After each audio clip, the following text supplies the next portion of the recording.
Chapter 4, The Bald Bandit. The next morning, Dink's hair was stiff with black shoe polish. He shampooed 3 times before he got out of the shower. The bathroom mirror was fogged up when he tried to see his reflection. He wiped the mirror, looked at himself, and gasped. His hair wasn't its usual blonde, and it wasn't vampire black. It was a muddy brown color like the rusty parts on his bike. "Mom, help!" His mother peeked into the bathroom. "What's the—" "Oh, I see," she giggled. "It's not funny, Mom.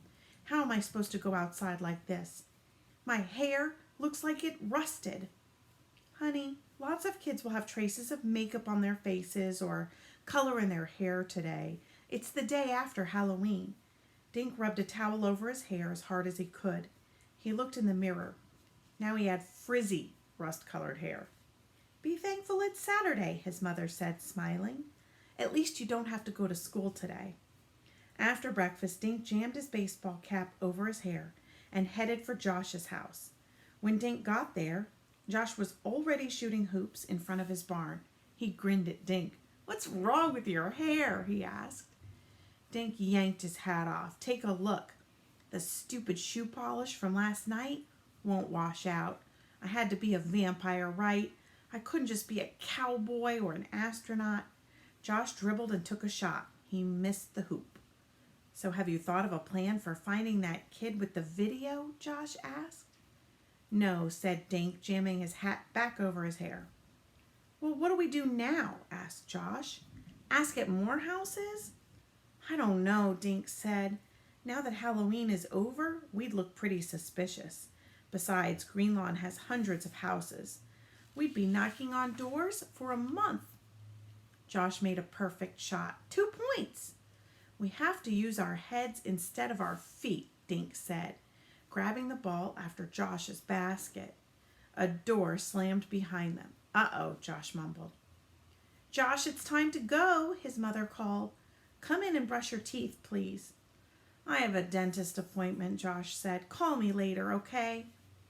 "Okay." Dink tossed Josh's ball into the barn and started walking away.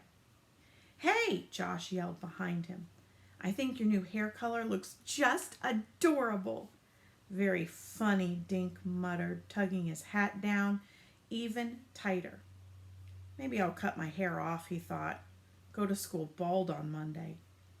Suddenly, he stopped walking. Thinking about cutting his hair off gave him an idea. He ran toward Main Street. At Howard's barber shop, he peered through the glass. Howard was watching an I Love Lucy rerun on a small TV set. Dink walked in, setting off the sleigh bells hanging over the door. Whenever he came to Howard's for a haircut, Dink thought about Christmas. "What'll it be today, Dink?" Howard asked. "Want a flat top? How about one of them mohawk jobbies with the stripe down the middle?" "I don't want a haircut," Dink said. "I need to ask you something." Howard squinted, one blue eye. He lifted Dink's baseball cap. "What happened to your hair?" Dink blushed. "I was a vampire last night. I used black shoe polish in my hair, and it won't come out. I tried." Howard grinned. "Hop up in the chair, me lad. I'll dose you with me special shampoo. You can ask your questions while I perform a little magic." Dink hung his hat on a peg and climbed into the barber chair. Howard pulled a bottle and some white towels out of a cupboard. "I was wondering if you know any kids with red hair," Dink said, "besides Josh."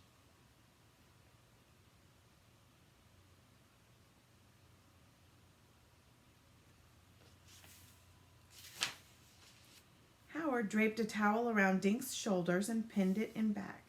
He misted Dink's hair with a spray bottle of water. "I might," he answered. "Why, do you want me to dye your hair red?" Dink laughed. "No, I'm looking for a certain kid who has red hair. I think he's a teenager." "I know one teenager who had red hair," Howard said, pouring green shampoo into Dink's hair.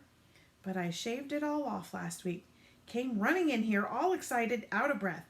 'Shave my head,' he tells me. So I did." The smell of the shampoo made Dink's eyes water. He felt his heart start to tap dance. Was he carrying a video camera? Dink asked. Howard rubbed the shampoo into Dink's hair. Why all the questions about this red-headed boy? He asked. Dink thought for a few seconds, then decided to spill the beans. He told Howard about the bank robber, about the kid with the video camera, and about the $300 the detective had promised. Howard chuckled. Oh, now I see why the boy ran in here yelling for me to cut off all his hair. He didn't want the bank bandit to recognize him. So if I tell you this lad's name, you're going to persuade him to give you the videotape? Yes, if I can, Dink said. What about the money? Said Howard. Dink looked at Howard in the mirror. What about it? Would you be planning to share the reward with the red-headed boy?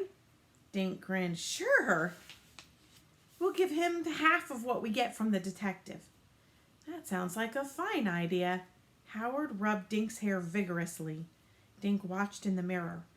His hair was a slimy green mess.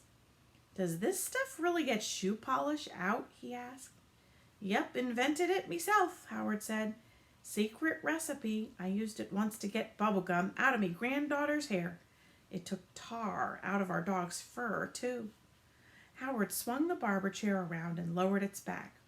He positioned Dink's head over the sink. Close your eyes, me boy. Let's wash this gook out and see what's what. Dink liked the feel of the warm water and Howard's fingers smoothing the shampoo out of his hair. After a few minutes, Howard sat him up and plopped a fresh towel on his head. Dry off. I think you're back to normal. Dink rubbed his hair with the towel, then looked in the mirror. He laughed out loud. You did it! Howard smiled at Dink's reflection. I should sell this stuff and make $1 million. How much do I owe you? Dink asked. This one's on me, young fella, and the boy with red hair is Lucky O'Leary. He lives over on Robin Road with his mum and his little brothers and sisters. All 6 of them. Nice kids, and every last one's a redhead.